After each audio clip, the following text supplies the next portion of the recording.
போன 21ஆம் தேதி வந்து டிவிகே தலைவர் விஜய் அவர்கள் வந்து ஒரு பரப்புரையின் போது குழந்தைகளிடம் வந்து எப்படி நீங்க வீட்டில் மிட்டாய்க்கும் துணிமணிக்கும் எப்படி அடம் பிடிச்சி ஓட்டு வாங்கி எப்படி அடம் பிடிச்சி வாங்குறீங்களோ அந்த மாதிரி விஜய் மாமா அவர்களுக்கு அடம் பிடிச்சி ஓட்டு வாங்கி கொடுங்கன்னு சொல்லி குழந்தைகளை வந்து ஒரு ஓட்டு பொறுக்கும் கருவியா யூஸ் பண்ணியிருக்காரு. இதனால வந்து என் வீட்டில் வந்து என் குழந்தை வந்து ஓட்டு போட போகும்போது நீங்க டிவிகேக்கு தான் ஓட்டு போடணும், இல்லாட்டி நான் சாப்பிட மாட்டேன், தூங்க மாட்டேன், படிக்க மாட்டேன் அப்படின்னு சொல்லி அடம் பிடிச்சி என்னை வற்புறுத்தி டிவிகேக்கு ஓட்டு போட சொல்றான் என் பையன். இதை சமாதானப்படுத்துறதுக்கே எனக்கு பெரிய விஷயமா போச்சு.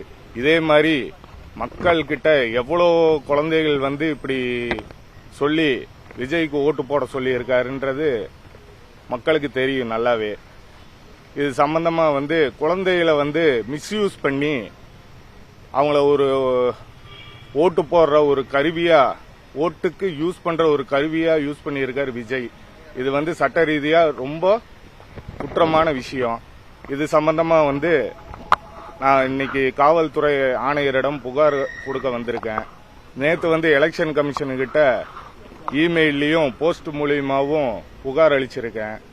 இது சம்பந்தமா தக்க நடவடிக்கை எடுப்பாங்கன்னு நம்புறேன். அப்படி கமிஷனர் நடவடிக்கை எடுப்பாரு, எலெக்ஷன் கமிஷன் நடவடிக்கை எடுக்கும் நம்புறேன். அப்படி அவங்க நடவடிக்கை எடுக்கலன்னா நான் நீதிமன்றத்தை நாட போறேன். நன்றி, வணக்கம்.